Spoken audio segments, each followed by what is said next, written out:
pays a franchi un cap important après la proclamation officielle du résultat du deuxième tour de l'élection présidentielle.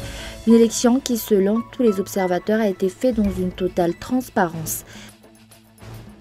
Pour l'instant, le litige foncier impliquant une grande entreprise à Mooramung n'a toujours pas été résolu. Ce terrain appartenant à l'État aurait été exploité par des particuliers depuis plusieurs années. Les États-Unis et le shutdown vient de battre le record, 22 jours que les administrations fédérales sont partiellement paralysées.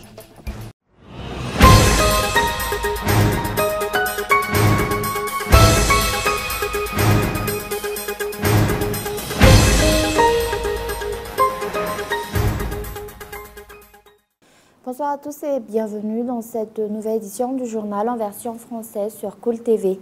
Actualité politique pour ouvrir ce journal. Le pays a franchi un cap important après la proclamation officielle du résultat du deuxième tour de l'élection présidentielle. André Rajoelina l'a remporté, la présidentielle, avec 55,66% du suffrage exprimé. Une élection qui, selon tous les observateurs, a été faite dans une totale transparence. Les détails dans l'éditorial de André Rajoelina.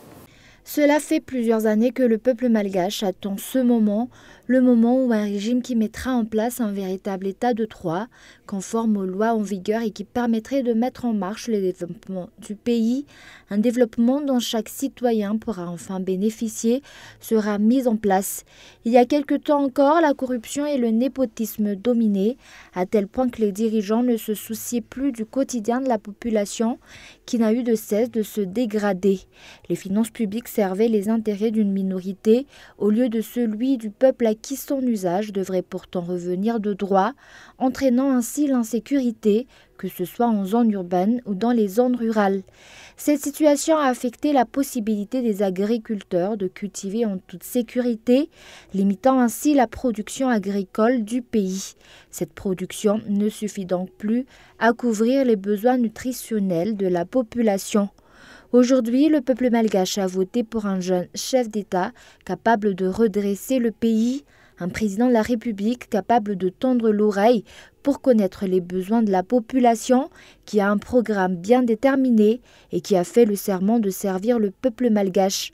Le président André Rajoelina a déclaré qu'à lui seul, il ne pourrait pas sortir le pays du gouffre. Pour cela, il faudrait que le peuple malgache se donne la main. Cela signifie que l'entraide, sans aucune forme d'hypocrisie, est le seul moyen de permettre au pays de se redresser. Madagascar comme meneur au sein de l'océan Indien, Madagascar en tant que pays modèle sur tous les plans, dans toute l'Afrique et pourquoi pas dans le monde entier, ce sont les objectifs fixés pour les prochaines années. Le pays a franchi un tournant, mais de considérables efforts pour remettre le pays sur pied restent encore à faire et pour cela, il faut que chaque citoyen fasse sa part de travail. Et certains des propos tenus par la Haute Cour constitutionnelle hier n'ont pas manqué d'étonner la population. C'est le cas par exemple de l'investiture qui va avoir lieu avant la passation de pouvoir du nouveau chef d'État sortant et le nouveau président de la République. Et pourtant, généralement, le processus utilisé, constaté auparavant à Madagascar ou dans les autres pays républicains est inversé. Cette nouvelle façon de procéder ne manque donc pas d'attiser la curiosité du peuple. Outre cela, toujours selon ce chef d'institution, comme le dispose la Constitution, la laïcité de l'État doit être respectée. Et actualité économique, le défrichement est la principale cause de la déforestation à Madagascar. C'est ce qui a été déduit lors d'un atelier portant sur la protection de l'environnement tenu au cours de ces 2 derniers jours à Nansan. De ce fait, les zones forestières de la Grande Île sont menacées. Reportage de Mian Tranjanev. À Madagascar, les zones forestières sont menacées et pour cause, ces dernières années, les défrichements ont pris une certaine ampleur, une des principales origines de la déforestation. En général, les défrichements sont les premières menaces pour les zones forestières protégées. Il nous faudrait maîtriser cela. Le défrichement atteint en peu de temps une proportion importante, donc s'il n'est pas maîtrisé rapidement, il risque de porter sérieusement atteinte aux zones forestières du pays et réduire l'habitat des animaux vivants en forêt. et portent ainsi atteinte à la faune et à la flore dans ces secteurs. Outre cela, de nombreux efforts devraient encore être faits pour la protection des zones forestières, des efforts qui devraient provenir de chaque citoyen et qui seraient axés sur différents points. L'exploitation clandestine ainsi que les feux de brousse et les incendies volontaires portent également atteinte aux forêts. Selon le rapport publié par le groupe d'études et de recherche sur les primates de Madagascar, seuls 10% de la surface de Madagascar reste actuellement boisée. Près de 30 000 à 80 000 hectares de forêt disparaissent chaque année. Face à cela, de nouvelles zones forestières protégées ont été mises en place avec la collaboration de l'État dans la région du Vaknakarach et de la Lochamangour, selon les explications. Et comme nous l'avons annoncé dans les titres, pour l'instant, le litige foncier impliquant une grande entreprise à Muramang n'a toujours pas été résolu. Ce terrain appartenant à l'État aurait été exploité par des particuliers depuis plusieurs années. Reportage de Yves Richard. Pour l'instant, aucune solution n'a encore été trouvée concernant le litige foncier portant sur un terrain occupé illégalement par une entreprise à Muramang, selon le représentant des habitants. Ce terrain appartiendrait à l'État, mais a déjà été exploité par des particuliers depuis plusieurs années. De nombreuses étapes ont également été déjà faites pour l'acquisition de ce terrain, selon les explications. Nous avons commencé les démarches administratives pour obtenir ce terrain depuis 2003. Ce dossier a été déposé à Muramang, puis il a été bloqué, mais finalement, avec de la persévérance, notre dossier a été envoyé à Mbatondjazak, puis à Antananarive pour être visé. C'est en attendant la sortie du titre de propriété que ce terrain nous a été pris. D'après la solidarité des intervenants sur le foncier, les abus exercés pour occuper ainsi un terrain appartenant à une tierce personne sont inacceptables. De nombreux points concernant cette affaire restent encore flous. Selon les bruits qui circulent, à l'origine, ces personnes ont été expulsées du terrain parce qu'un ordre de démolition avait été publié pour l'habitation qui y était construite. Mais ensuite, nous avons appris que ce terrain allait servir à des fins commerciaux. Ce n'est pas normal car au départ, ces gens avaient défendu le domaine public alors que finalement, ils ont l'intention de faire quelque chose sur ce terrain. Cette entreprise ne s'est pas contentée de prendre le terrain aux habitants. Elle a également rasé les maisons qui étaient bâties sur ce lopin de terre. Un faux document a été utilisé pour la demande de démolition de ces infrastructures lors de la mission d'observation faite par Transparency International et le Bianco selon les plaintes. Les personnes concernées dans cette affaire lancent de ce fait un appel aux responsables au sein de l'État afin que ces derniers prennent les mesures nécessaires pour résoudre ce problème. Et avant de passer aux actualités internationales, l'état de l'infrastructure routière pour accéder à Vunjuz, une commune située dans la région d'Atinanan, est une source de problèmes pour la population.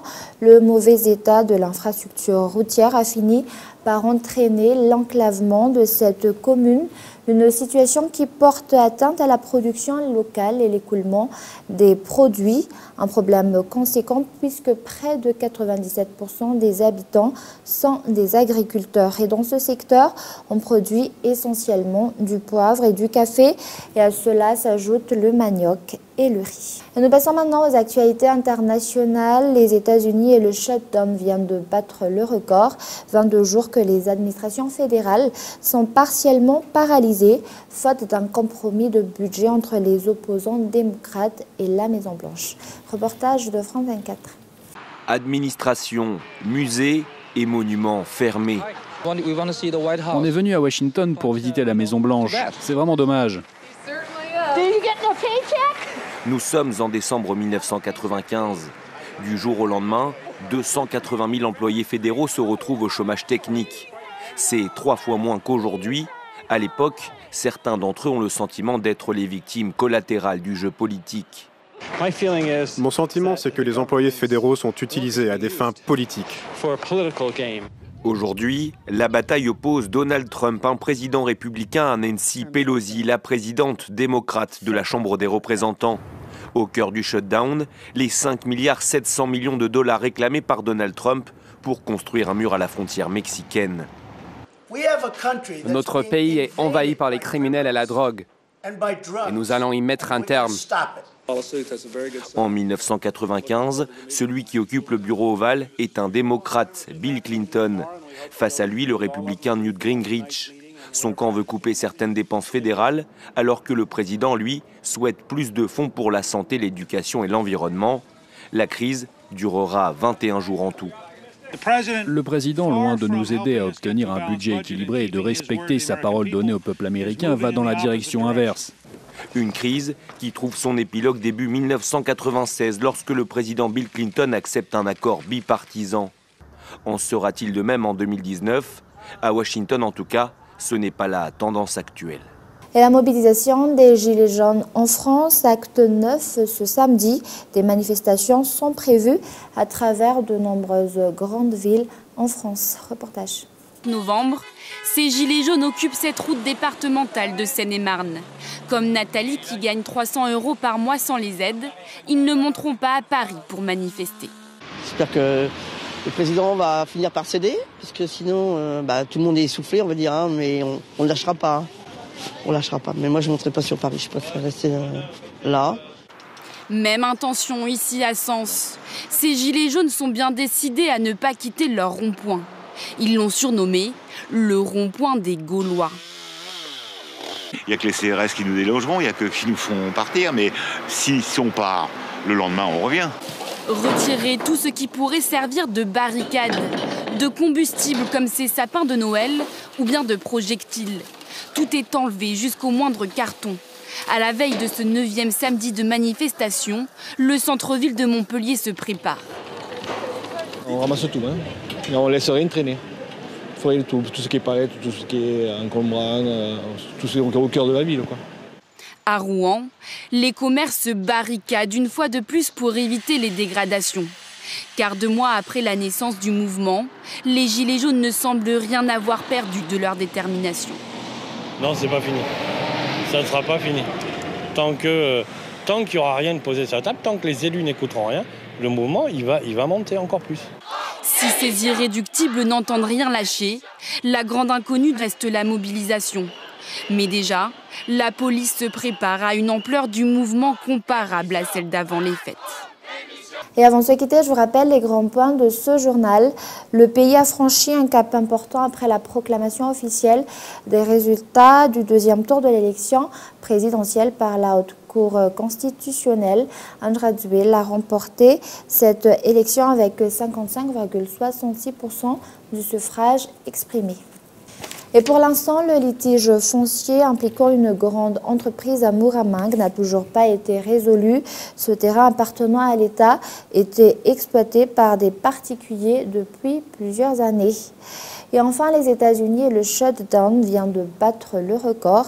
22 jours que les administrations fédérales sont partiellement paralysées et faute d'un compromis de budget entre les opposants démocrates et la Maison-Blanche. Et voilà, c'est la fin de ce journal. Merci de votre fidélité. Au revoir et passez une excellente fin de semaine en compagnie de Cool TV.